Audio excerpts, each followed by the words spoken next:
오늘 성경 말씀은 오바댜 1장 10절부터 21절 말씀입니다. 오바댜 1장 10절부터 21절 말씀입니다. 구약 성경 1285페이지입니다.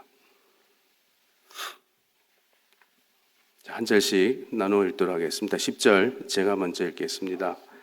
내가 내 형제 야곱에게 행한 포학으로 말미암아 부끄러움을 당하고 영원히 멸절되리라. 내가 멀리 섰던 날 곧 이방인이 그의 재물을 빼앗아가며 외국인이 그의 성문에 들어가서 예루살렘을 얻기 위하여 제비 뽑던 날에 너도 그들 중 한 사람 같았느니라. 내가 형제의 날 곧 그 재앙의 날에 방관할 것이 아니며 유다 자손이 패망하는 날에 기뻐할 것이 아니며 그 고난의 날에 내가 입을 크게 벌릴 것이 아니며 내 백성이 환난을 당하는 날에 내가 그 성문에 들어가지 않을 것이며 환난을 당하는 날에 내가 그 고난을 방관하지 않을 것이며 환난을 당하는 날에 내가 그 재물에 손을 대지 않을 것이며 내 거리에 서서 그 도망하는 자를 막지 않을 것이며 고난의 날에 그 남은 자를 원수에게 넘기지 않을 것이라. 여호와께서 만국을 벌할 날이 가까웠나니 내가 행한 대로 너도 받을 것인즉 내가 행한 것이 내 머리로 돌아갈 것이라. 너희가 내 성산에서 마신 것 같이 만국인이 항상 마시리니 곧 마시고 삼켜서 본래 없던 것 같이 되리라. 오직 시온산에서 피할 자가 있으리니 그 산이 거룩할 것이요 야곱 족속은 자기 기업을 누릴 것이며 야곱 족속은 불이 될 것이며 요셉 족속은 불꽃이 될 것이요 에서 족속은 지푸라기가 될 것이라. 그들이 그들 위에 붙어서 그들을 불사를 것인즉 에서 족속에 남은 자가 없으리니 여호와께서 말씀하셨음이라. 그들이 네겝과 에서의 산과 평지와 블레셋을 얻을 것이요 또 그들이 에브라임의 들과 사마리아의 들을 얻을 것이며 베냐민은 길르앗을 얻을 것이며 사로잡혔던 이스라엘 많은 자손은 가나안 사람에게 속한 이 땅을 사르밧까지 얻을 것이며 예루살렘에서 사로잡혔던 자들 곧 스바랏에 있는 자들은 네겝의 성읍들을 얻을 것이니라. 구원받은 자들이 시온산에 올라와서 에서의 산을 심판하리니 나라가 여호와께 속하리라. 아멘. 먼저 본문 말씀의 요약과 또 배경을 말씀드리겠습니다. 성경의 어느 한 부분을 읽을 때에는 그 전체 그 맥락에 비추어서 읽어야 합니다. 이 말은 오늘 말씀에서 단역에 불과해 보이는 그 오바댜에게도 분명한 자리가 있으며 또 성경 안의 인물이든 성경 밖의 인물이든 모두가 중요하다는 것인데 여기서 오바댜의 맡은 임무는 바로 하나님의 심판의 말씀을 전하는 것입니다. 본문 말씀의 저자인 남왕국 그 유다의 그 오바댜 선지자는 그 에돔에 대해서 가장 강도 높은 심판을 선포하고 있는데 이것은 에돔이 하나님의 백성인 이스라엘, 즉 그 유다를 미워했고 또 유다 백성들의 그 불행을 기뻐했기 때문이며 좀 더 그 넓은 시각을 보면 에돔뿐만이 아니라 에돔과 같이 하나님의 백성에게 대적하는 그런 세상의 모든 나라와 민족들은 그 에돔처럼 하나님의 그런 철저한 심판을 받게 될 것임을 암시하고 있습니다. 선지자 그 오바댜라는 그 이름의 뜻은 여호와의 종 그리고 여호와를 경배하는 자이며 또 그에 대해서는 그 성경에 확실하게 나와 있지는 않으며 또한 그 성경에 등장하는 그런 12명의 오바댜 가운데에서도 오늘 본서의 이런 저자와 동일은 없는 것으로 되어 있습니다. 기록 연대는 BC 850년경 혹은 BC 580년 전후로 추정하고 있는데 BC 850년경의 그 배경으로 본문 1장 11절부터 14절의 그 내용은 구약 시대에 있었던 그 네 번의 예루살렘 침략 전쟁 중 여호람 통치 때의 그런 블레셋과 아라비아인들의 그런 침략에 관한 그 기록이고, 또 동시대의 그런 선지자로서는 그 엘리야와 또 미가엘이 있으며, 또 BC 586년 전후의 배경으로 볼 때는 바벨론 왕 느부갓네살이 예루살렘을 공격해서 멸망시켰던 그 사건에 기초하고 있습니다. 에돔이라는 나라는 창세기 25장부터 36장에 나오는 그 에서의 그 후손들로 알려져 있는데, 에돔 집안 사람의 그 내력을 정리해 보면은 그 쌍둥이 형제 그 야곱과 에서는 모태에서부터 나올 때부터 서로 다투었습니다. 이후 야곱은 그 에서를 대신해서 그 장자의 축복을 받았는데, 그 때문에 그 에서는 야곱을 죽이려고 했고, 그 이후로 야곱은 에서를 피해 고향을 떠나야만 했습니다. 아주 오랜 세월이 지난 뒤 두 형제는 화해했지만 그들은 서로 떨어져 살기로 결정했고, 또 야곱은 이스라엘 백성의 조상이 되어서 주로 요단강과 그 사이의 서쪽에 자리 잡았으며, 에서는 에돔 백성의 조상이 되어서 요단강과 사이의 남동쪽에 자리를 잡았습니다.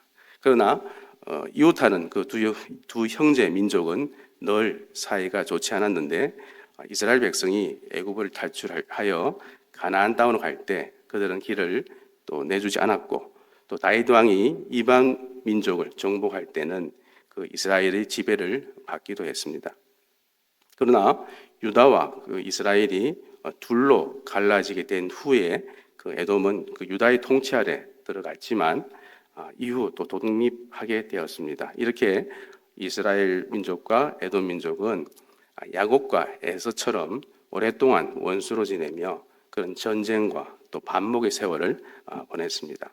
그 후 이스라엘이 패망하면서 주전 721년경 먼저 북이스라엘이 아시리아에게, 그리고 주전 586년경 남유다가 바벨론에게 포로로 잡혀가자, 오늘 본문 말씀에서 에돔은 그 유다가 재앙을 당하는 것을 보고 비웃고, 또 망하는 것을 보며 기뻐하고, 또 어려움에 빠진 것을 보고 우쭐대는 모습을 보고 있습니다.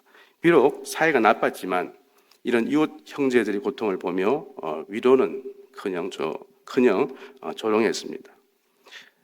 다시 말씀드리면 에돔은 피로 나눈 그런 친족이 당하는 그런 참사를 강 건너 불 구경하듯 지켜보며 한껏 고소했던 그런 상황입니다. 그러나 하나님은 이런 모습을 기뻐하지 않으셨으며 이것이 옳지 못하다고 말씀하셨습니다. 자, 그럼 에돔은 어떤 곳인지, 또 그런 지형적 배경까지 나눠보고 본문 말씀으로 들어가겠습니다. 에돔은 현재 이스라엘 동남부에 위치한 요르단 지역입니다. 에돔의 수도는 베트라라고 부르는데, 이 베트라라는 뜻은 바위라는 뜻을 가지고 있습니다. 험준한 이런 산약 지역에 형성된 도시였습니다. 베트라는 세계 그 불가사의 중에 하나로 알려져 있는데, 이 거대한 바위 도시로 들어가는 그 유일한 입구는 그 600m가 조금 넘는 그런 좁다란 통로로 되어 있으며, 이 진입 통로의 양옆에는 높은 절벽이 있어서 그 도시는 침입자들로부터 안전하게 보호받을 수 있었습니다. 그렇기 때문에 에돔 사람들은 교만했고 또 자신감에 차 있었습니다. 자, 본문 10절부터 14절은 에돔을 심판하기 위한 그런 구체적인 근거와 경고에 대한 말씀입니다. 먼저 10절, 11절은 내 형제 야곱을 향한 그런 에돔의 폭력에 대한 말씀입니다. 10절, 내가 내 형제 야곱에게 행한 포악으로 말미암아 부끄러움을 당하고 영원히 멸절되리라. 11절, 내가 멀리 섰던 날 곧 이방인이 그의 재물을 빼앗아가며 외국인이 그의 성문에 들어가서 예루살렘을 얻기 위하여 제비 뽑던 날에 너도 그들 중 한 사람 같았느니라. 자, 이 말씀은 9절에서 에돔이 멸절되는 그런 심판 예고에 대한 그런 구체적인 이유가 제시되었는데 10절에서 에돔은 형제 야곱에게 행한 그 폭력으로 인해서 수치를 당하고 영원히 멸절될 것이라고 경고를 받게 됩니다.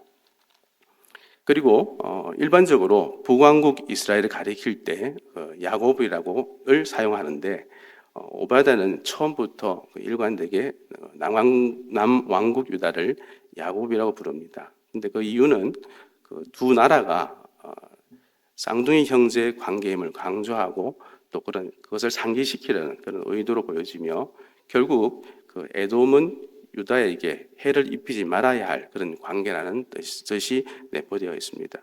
이어서 11절에서는 에돔의 그런 세부적인 악행을 서술하는데 내가 멀리서 구경만 하던 그날 이방인이 야곱의 재물을 빼앗고 또 외적들이 그의 성문에 들어와서 예루살렘을 탈취하려고 제비 뽑던 날에 너도 그 사람 중 한 사람 같았다고 고발당하게 되는데 이 고발하는 이 두 가지의 그 핵심은 첫 번째는 이방인의 탈취와 이런 만행을 방관한 것과 두 번째로는 외적들과 그 동맹 관계를 맺고 한패가 된 것을 말씀하고 있습니다.